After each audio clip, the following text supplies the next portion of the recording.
everyone. Welcome into this week's edition of the Milford Informer, coming to you as always from our beautiful Homefield Credit Union Studio B. I am your host, Tim Coet. We are counting down the final days before Christmas. If you're anything like me, you have a busy weekend ahead getting caught up on holiday shopping. But before all that, we invite you to enjoy what we have coming up on the Informer this evening. Let's get started by showing you tonight's top stories rundown. Tonight we have two more installments of our My Milford TV stories, featuring Milford School's Director of Digital Learning, Matthew Joseph, and longtime Milford TV member and film student, Joseph Marcello. Also tonight, get a sneak preview of Milford TV's brand new show, Talk Supe, featuring Milford School Superintendent, Dr. Kevin McIntyre. And later in sports, we will show you a season preview for the Milford High School wrestling team, and we also have our first winter sports highlights to share as well.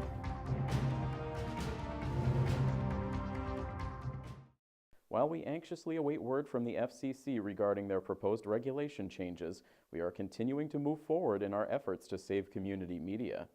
We have two fresh installments of our My Milford TV stories tonight, featuring Dr. Matthew Joseph, whose MPS Talk series has become a staple in our programming lineup, and also longtime member Joseph Marcello, who has taken the passion for filmmaking he discovered here at Milford TV, and he is applying it to his current course of study in college.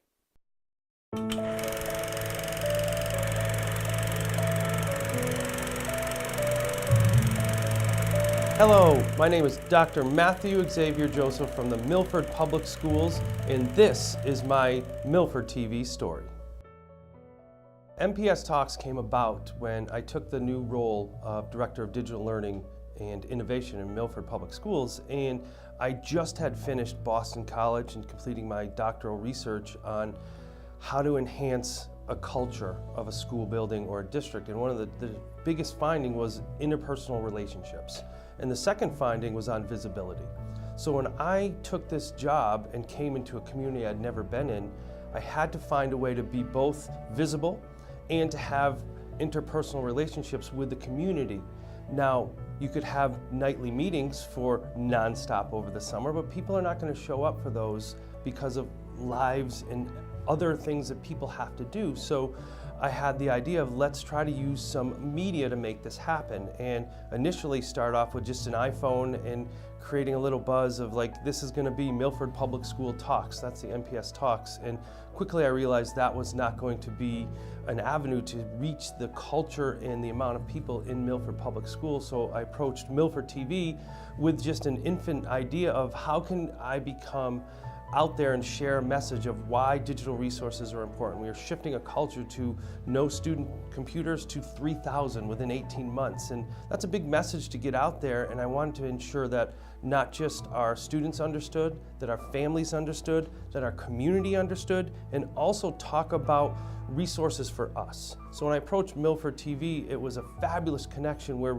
we both could get the message out and kind of shape our content to both student age, and we've had students on, all the way up to adults and policyholders of why this initiative is possible. So the impact both created an avenue to enhance interpersonal relationships. People see it, watch it, and it also created visibility within the community of this is important. And you know a culture is shifting when it becomes what we do.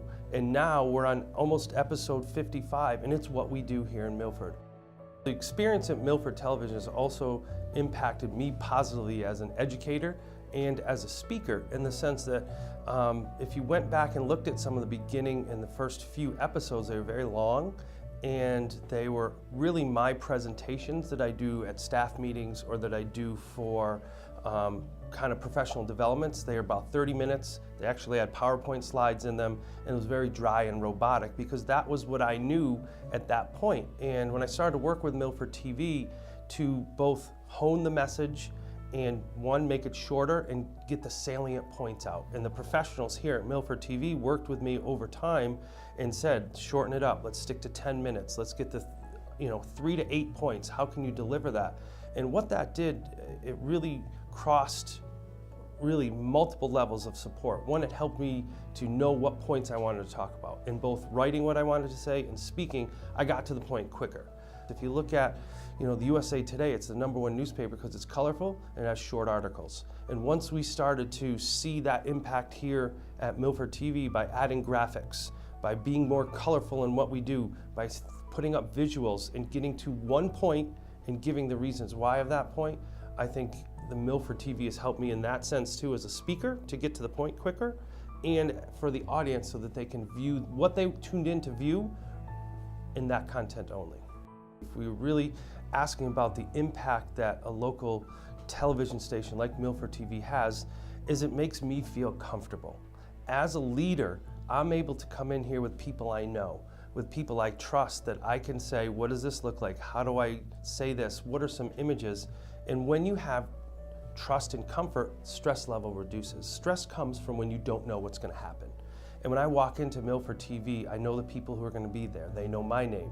I know the kind of cadence that we speak to each other. They know things that I like to have with me when I speak. So when I'm giving the message, I'm in an extreme comfortable situation to both take risks, try some things, and I think the product of that is that the community benefits from it. Just like a classroom teacher having connections with their students and knowing their past and knowing their goals moving forward, you can't make progress without that type of connection. And Milford TV, local TV stations around the Commonwealth have that connection with their personnel and the people that they come in and support.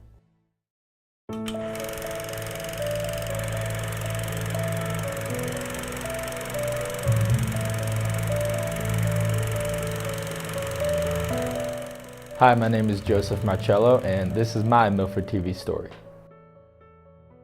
What made me first get involved with Milford TV was wanting to, not necessarily, I wanted to do an internship, but also get hands-on experience when I was in high school. And I was a junior talking to my film professor, Tom Fisher at the time. And he referenced me to Milford TV, and I walked in, and Rob was the first one to give me a tour. And back then it was nothing like it was now. It was just starting out, and it was only one studio, and they just got the C100 camera, which was a huge deal, and I fell in love with it. And over the years, everybody let me take out equipment to do my own stuff while helping out. My particular areas of interest here was definitely to help out and get more experience, especially with the sports games, that I learned so much that before I went to college, I was already a step ahead of the game of everybody else. And then also my personal projects that I've been working on. Milford TV has been so generous to me and other people to let us be as creative as possible and bring our own taste and bring it back to Milford TV so it reflects both of us. Milford TV has definitely prepared me for what I'm doing now and what I'm going to do. I am currently in school at Quinnipiac University for film, and the experience that I've gained just from trying out cameras anywhere and everywhere at sports games or personal projects or in the studio has put me, like I said earlier, one step ahead of everybody else going into college. And now that I'm in college, it's not relearning everything, but it's taking what I've learned before, applying it to what I'm learning in college, combining those two, and really sparking things off. To be honest, I probably would have chose a different course or path to study if I never came to Milford TV. It was because of Milford TV that allowed me to be myself, really, that I found my love for cinema here. My all-time Milford TV favorite moment was Malcolm, Zale, and I were filming The Eyes Above Paradise up in New Hampshire with all the Milford TV equipment loaned to us, and Liz Harkins, who helped us out with locations. And I made the entire cast and crew hike a mountain because it was this beautiful shot at the top of the mountain for the lead actor and actress.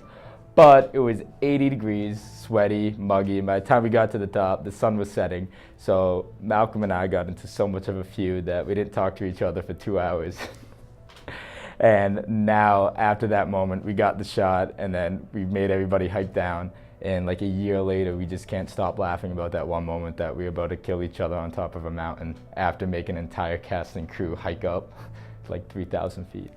Milford TV does so much for the community, does so much for kids, not just like me, but anyone who wants to go into the industry of filmmaking.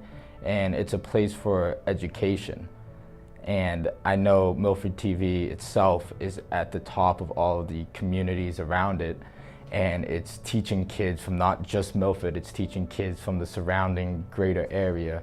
And it's making more people go into the film industry, go into the news and media and sports. And if it weren't here, I feel like the industry itself would be hurting. And I feel like I'd lose a huge part of my life. Dr. Kevin McIntyre can be seen regularly here on Milford TV in his recurring Superintendent Update series. Now Dr. McIntyre is launching a brand new show that he plans to use to become even more immersed in the events and activities throughout the school district. The show is appropriately named Talk Supe, and we're happy to share a sneak preview of the first episode.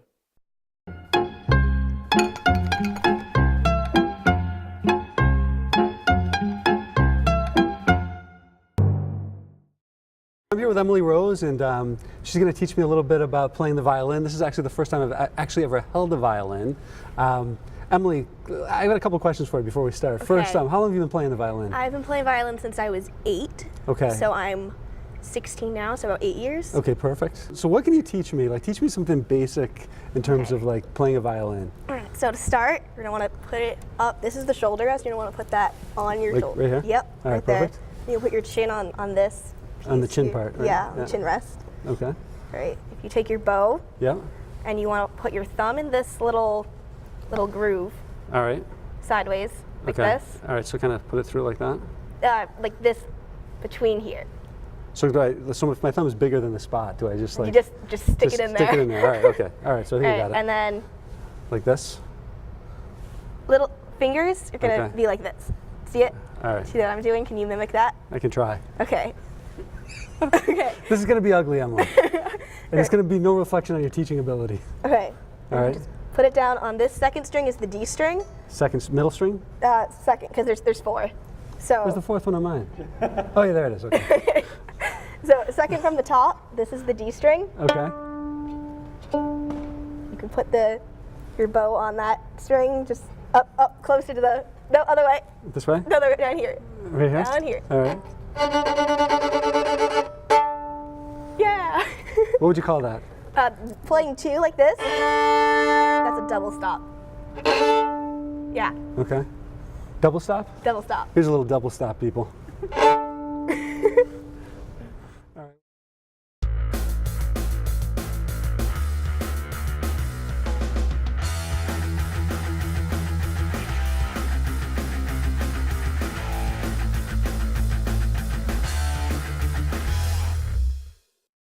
The winter sports season is now officially underway, as is our Milford TV sports coverage. We've got a couple of games to recap for you from the early days of the season, but first we have one more winter sports preview to share with you. Let's take a look at how the Scarlet Hawks wrestling team is looking to build off a season last year that saw a major infusion of youth enter the program. Milford Wrestling has a long-standing tradition of excellence, and Coach P.J. Basha has been right at the center of it, first competing on the team himself as a student athlete, and now serving as the longtime head coach for the program. Looking back on how the program has continued to build since he first took over back in 2005, Coach Basha is very happy with where the program is heading into the 2018-19 season. It's absolutely I'm going in the right direction. I mean, where switching leagues was a big adjustment, I think. When I first got here, we were in the Midwalk League. We were 4 or 5-time league champs at that point, and then we switched over to the Hockomock League, which is a very competitive league. It's probably one of the top 2 or 3 leagues in the state. I'd say in the last couple of years, the Division I, Division II, and Division III state champs have come out of our league. So a little bit of adjustment, wrestling a different schedule, but the kids have responded really well, and I think the program's going in the right direction.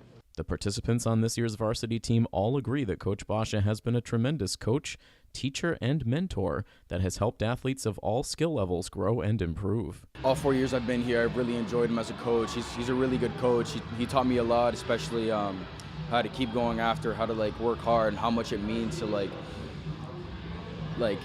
be a team during wrestling. So he's a really good coach. I've learned a lot from Basha. It's definitely a really good program. I came in sophomore year, thinking just pick up a sport, and it turned into this, and it's been great. Last season, the wrestling team welcomed in a large crop of new talent to the varsity ranks. A year later, the team boasts much more experience and looks poised to take a huge leap forward. Last year we were pretty young. We had a lot of young guys in the lineup, which made it a little difficult. Guys had to learn had to wrestle while they're learning. But this year a lot of those guys are back.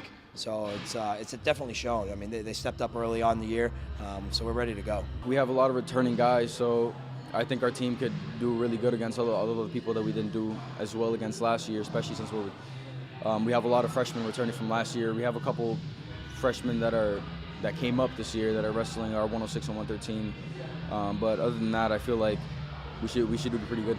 There's a big jump in skill, I think, and we have a lot of returners, and I think that we'll be really, really good this year. We're pretty deep in a couple weight classes. We had a little log jam at a few of them with some of the returning guys, but they're starting to straighten that out. So, we're definitely in a good spot as far as experience goes. As long as they continue to get better and those young guys learn on the job, it's going to be a good year. It'll be a fun year. Not only does the team have its share of young talent, they also are fortunate to have great experience and leadership in the senior class, led by a quartet of captains that Coach Basha will lean on throughout the season. We're lucky enough to have 7 returners back of the 14 weight classes. So the team votes on the captains. We got Nick Marcolini, who wrestled really well last year, made it all the way to states, beat one of the state finalists early in the year. So he's off to a great start already. He's 4-0. Ryan Hazard, another captain, who's been in and out of the lineup all for the past 3 years. So it's good to have him in that position. The kids really look up to him. Again, off to a great start, 4-0, 4 pins in the first week. Dylan Ortiz, voted a captain. I think he's a 3-year varsity starter for us. Really having a great year, 3-0 this weekend, so another person that's undefeated. And then Joe Torcott, who wrestled varsity for us last year. They voted him in. He's a little banged up right now, but off to a pretty good start himself. So I think the 4 guys know what I expect, and the younger guys really look up to him. So it's good leadership at the top for sure. I've been wrestling since 3rd grade, so like 8 years or something. I think we have a good team this year. I think we can go far, and I'm trying to get a state championship, so I'm working on that. It felt great, to know that my team thinks that I would be a good fit for the spot. Joined with these 3 other guys who are definitely well qualified for it. It's definitely a big deal. I think it's a leadership role, and I think that it's very important because this wrestling program in particular has been around for a long time, and to be a part of it and to be a captain of this team is, means a lot to me. I was really surprised I got picked captain. It means a lot to me because it shows that wrestling with these guys has really paid off and become closer as one. So it means a lot to me. Each of the wrestling captains are 2 or 3 sport athletes at Milford High School, something they all agree gives them considerable experience and versatility that they can bring to the wrestling mat. Personally, I think playing 3 sports in high school is something that everyone should do, and I think that just playing one sport doesn't give you the athleticism that you can get from playing different sports and not just focusing on one sport all year round. With a good mix of youth, experience, good coaching, and a high level of energy and enthusiasm, the team is hopeful they have the right balance to make a serious statement both at the league and the state level. I mean, definitely try to win out as always. I mean, try to win every opportunity we get.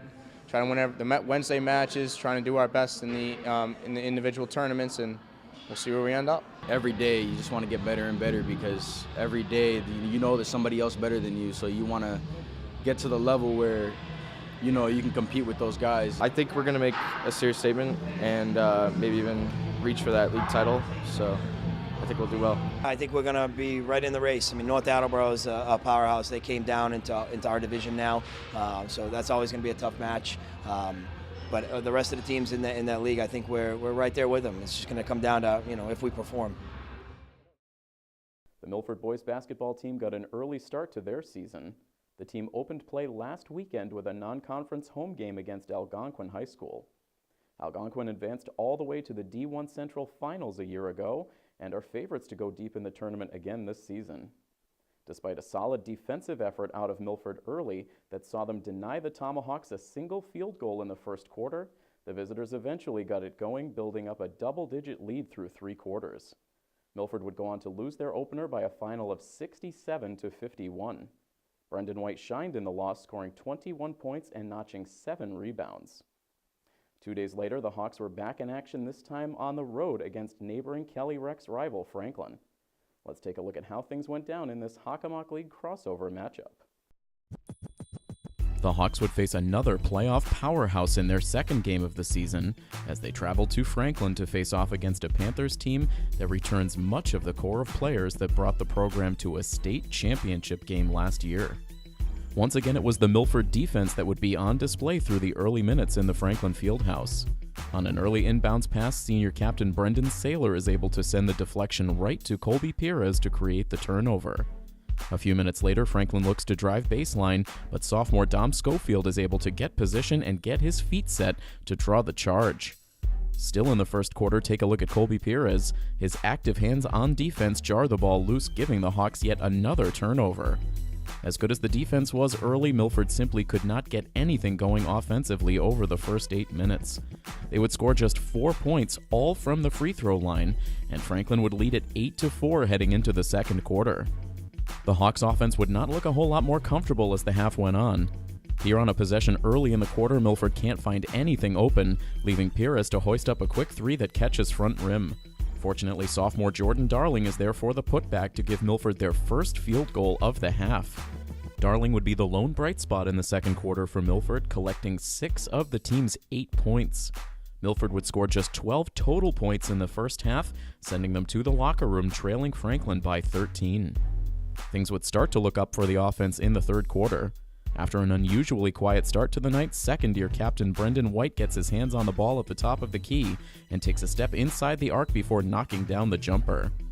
On the next Hawks possession, it's Jordan Darling again, driving into the paint and collecting the layup. Then it's more Brendan White as he dribbles into the paint and gets some space from his defender, resulting in an easy bucket. After getting comfortable from short range, later in the third, White would receive a pass on the left wing, and his quick release would be true from 3-point range. It was a strong offensive quarter for Milford as they scored 14 points, but they would still be staring up at a 15-point deficit heading into the fourth quarter, and that would end up being the closest Milford would get for the rest of the night. The Hawks offense would completely dry up in the final 8 minutes as they were outscored by the Panthers 23-3 during that span. The fans in Franklin would watch their team cruise to victory in the end. The Panthers would take this game from Milford by a final score of 64-29.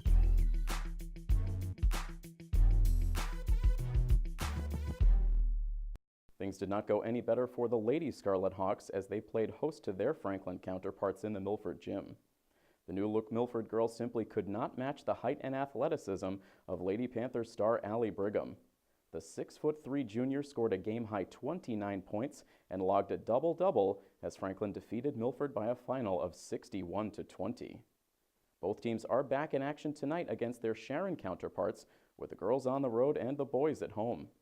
That means we'll have our first full game coverage of the boys basketball team tonight, so you can expect that game to be up on our educational channel and on YouTube by the beginning of next week.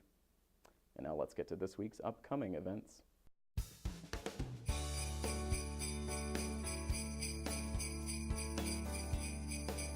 Here is a heads up to local businesses and organizations. The Milford Family Fun and Disability Awareness Fair is seeking exhibitors. This year's event is scheduled for March 16th from 11 a.m. to 2 p.m. at the MHS cafeteria. If your business, agency, or organization serves children and/or families, please consider becoming an exhibitor at this year's fair. Tables are free, but space is limited. If you are interested in becoming an exhibitor, please call 508-634-2356 or email familynetwork@milfordma.com. Exhibitors are being accepted until February 28th. And coming up this Sunday, join the Southeastern Massachusetts Community Concert Band and the St. John the Evangelist Children's Choir as they perform a community Christmas concert.